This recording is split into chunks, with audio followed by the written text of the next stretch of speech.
Sir आप बताइए क्या नाम है आपका, कहाँ से आए? मैं सूरत गुजरात से आया हूँ। गुजरात से आए। देखिए गुजरात की जनता थोड़ी बेहतर बताती है क्योंकि प्रधानमंत्री गुजरात के हैं।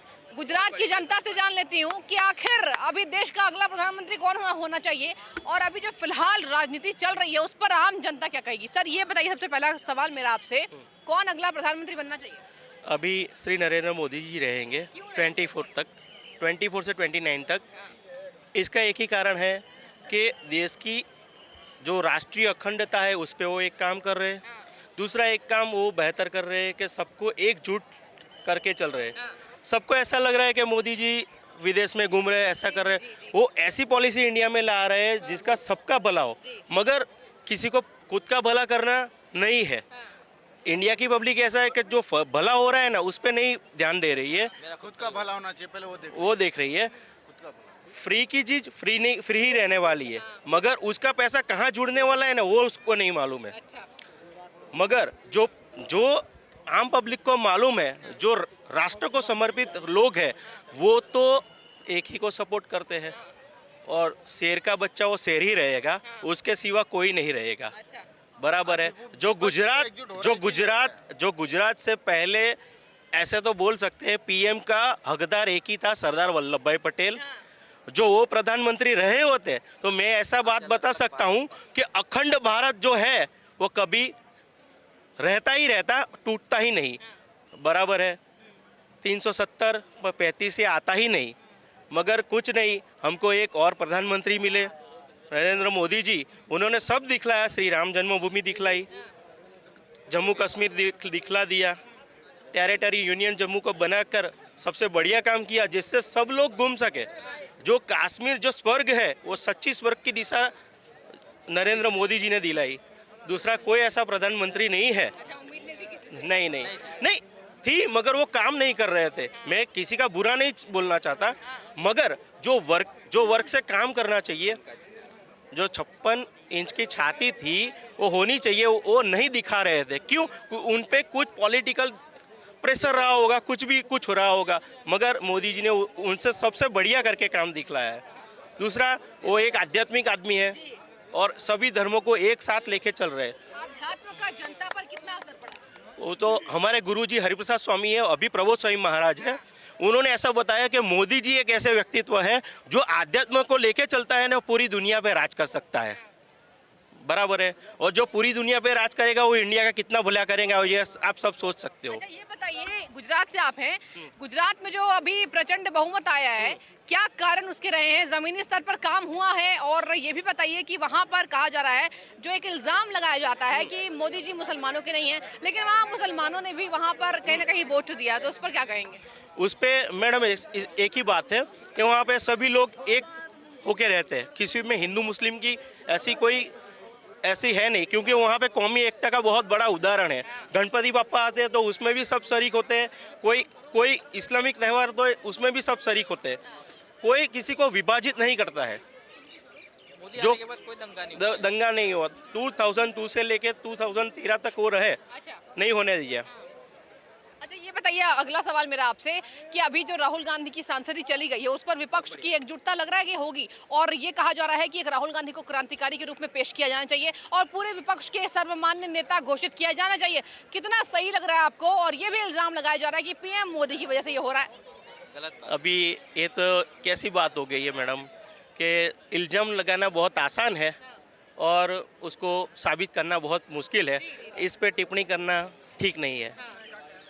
वो मोदी जी ही रहेंगे, योगी जी ही रहेंगे, अमित शाह जी रहेंगे। और एक दूसरी बात बता रहा हूँ, 2 गुजराती है, पूरे देश को अच्छी तरह चलाएंगे। पूर्ण विराम करता हूँ। जय भारत माता की जय। ठीक है, बहुत शुक्रिया आपका। देखिए बहुत ही कहीं ना कहीं गहराई के साथ इन्होंने तथ्यों को बताया कि आखिर क्या कारण है कि मोदी जी वापस आने वाले। सर आप भी बताइए, क्या टिप्पणी आपकी, अगले प्रधानमंत्री कौन? मोदी जी रहेंगे और कुछ नहीं। वो गुजराती है और मैं भी गुजराती हूँ, मेरे को लगता है कि वही होना चाहिए। अच्छा, मतलब गुजराती इसलिए होना चाहिए? क्योंकि 56 की छाती रखते हैं, कभी किसी से डरते नहीं, खुद का भला कभी नहीं सोचते। अपने भाइयों को भी पीछे रख दिया है। माँ का अंतिम संस्कार पता के वापस चले गए थे। हाँ, पैसा भी जमा नहीं करते, बोलते हैं देश घूमते इधर उधर, लेकिन ऐसा कुछ नहीं है। वो देश के लिए ही जीते और देश के लिए ही मरते, इसके लिए मोदी चाहिए। अच्छा, और ये बताइए कि अभी राहुल गांधी की सांसदी चली गई है, उस पर विपक्ष क्या लगता है एकजुट हो पाएगी? वो हुए कि ना, मैं तो ना ही बोलता हूँ, उसको रखो ही मत, पप्पू को घर पे ही रखो, माँ की गोदी में बैठा के रखो। अच्छा, कानून पर विपक्ष को विश्वास है या नहीं? क्योंकि लगातार क्या कहा जा रहा है, दबाव में हुआ है, मोदी जी डर गए थे इसलिए हुआ है। नहीं नहीं, मोदी जी डरते तो पीएम ही नहीं होते, वो डर जाते तो सीएम ही रहते, वो डरते नहीं, इसके लिए पीएम है। इसके लिए पीएम है। हाँ, ठीक है। और अंतिम सवाल मेरा आपसे सर, क्या लगता है मुकाबले में और कौन होना चाहिए आगे? कोई नहीं आएगा, केवल भाजपा ही आएगा। भाजपा ही आएगा। ठीक है, और बहुत शुक्रिया आपका। आप एक और युवा हमारे साथ मौजूद है। देखिए, क्या नाम है आपका, कहाँ से है? मैडम नमस्कार, मेरा नाम कुलदीप है, मैं बागपत जिले यूपी से हूँ। यूपी से है। यूपी में सबसे पहले तो अभी बताइए कि क्या चल रहा है अभी उत्तर प्रदेश में, क्या देखने को मिल रहा है? अभी तो मैडम सब कुछ ठीक ठाक चल रहा है, गुंडा राज लगभग समाप्त हो गया है। और उसके बाद में अगर देखा जाए, सड़क को जो बेसिक्स होता है ना, इंडिया के आदमी की नीड्स होती है, सड़क पानी बिजली, ये प्रोवाइड कराया जा रहा है और निवेश हो रहा है यूपी में।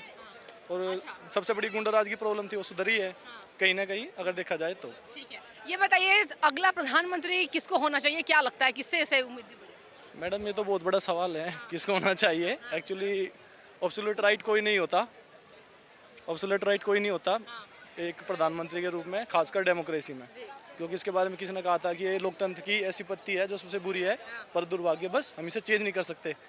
तो ये तो बहुत मुश्किल सवाल है। एक आम आदमी होने के नाते मैं चाहूँगा सर्वश्रेष्ठ आदमी ही प्रधानमंत्री हो। मैं किसी का विरोधी नहीं, मैं न्यूट्रल आदमी हूँ। हाँ जी जी, हाँ जी जी जी। और ये बताइए, राहुल गांधी की सांसदी जो चली गई, उस पर विपक्ष जो लग रहा है लगातार सवाल उठा रहा है पीएम मोदी पर कि तानाशाही हो रही है सरकार, और सरकार की तरफ से ये कहा जा रहा है न्यायपालिका के तहत हुई ये कार्रवाई, हमने नहीं की। इस पर आम जनता का क्या रिएक्शन? जी, अगर एज ए जी मतलब जनरल नॉलेज पर्सपेक्टिव से देखा जाए तो जब भी सरकार मजबूत होती है, दो बहुमत से आती है, तो सुप्रीम कोर्ट कहीं ना कहीं कुछ मामलों में कमज़ोर देखा जाता है। पहले भी रहा, चाहे इंदिरा गांधी का मामला हो और चाहे आज का मामला हो। लेकिन क्या है कि इंडिया में कोई विपक्ष नहीं है जो एकजुट हो, क्योंकि ममता बनर्जी सेंटर में अपना आप को रख के चल रही है, केजरीवाल ममता बनर्जी एक साइड में अपना गुट बना रहे हैं, और अखिलेश जी, ममता बनर्जी और अखिलेश एक साथ हो रहे हैं। हाँ अखिलेश वो हो रहे हैं, लेकिन अभी ममता बनर्जी आई नहीं थी, उन्होंने कुछ किया था। और साउथ में अलग कंट्रोवर्सी है। और सावरकर का मुद्दा देखा जाए, इस पे शिवसेना खड़ी है बीजेपी के साथ, बीजेपी के साथ ही खड़ी होगी ना, आइडियोलॉजी से तो चलती है ना पार्टी। सावरकर के अपमान को नहीं। हाँ हाँ, तो वो बहुत बड़ी बहस है। तो ये मतलब स्वतंत्रता सेनानी का मुद्दा हो जाता है, कोई भी हो इसमें। और मैंने ज़्यादा सावरकर के बारे में ज़्यादा नहीं पढ़ा है, तो मैं कुछ कहने से बचूंगा एज ए मतलब आम आदमी, क्योंकि डिफेमेशन लॉ कभी मेरे ऊपर ही लागू ना हो जाए, इसलिए। अच्छा, ये बताइए कि मतलब पीएम की उम्मीद आपको किससे बड़ी हुई दिखाई दे रही है, क्या लगता है? अभी तो विपक्ष में कोई है नहीं मोदी के अलावा, खासकर बीजेपी के अलावा। और बीजेपी में मोदी का जो ऑप्शन देख रहे हैं लोग, योगी जी को देख रहे हैं।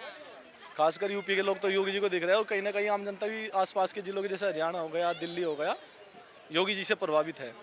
और क्योंकि प्रभावित इसलिए है क्योंकि वे देखे, मतलब उन्होंने चेंजेस देखे हैं। पहले क्या था, गुंडा राज जाता था, बदमाशियाँ होती अभी भी होगी, लेकिन अभी स्तर थोड़ा कम है, थोड़ा नहीं बहुत ज़्यादा कम है।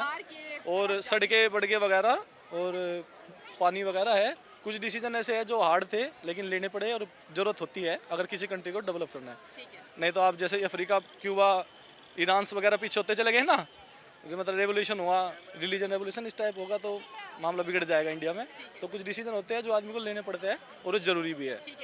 हो सकता है उससे कम्युनिटी को या फिर किसी एक गुट को परेशानी हो, लेकिन ओवरऑल कंट्री का जो पर्सपेक्टिव देखा जाता है उसके हिसाब से वो ठीक होता है।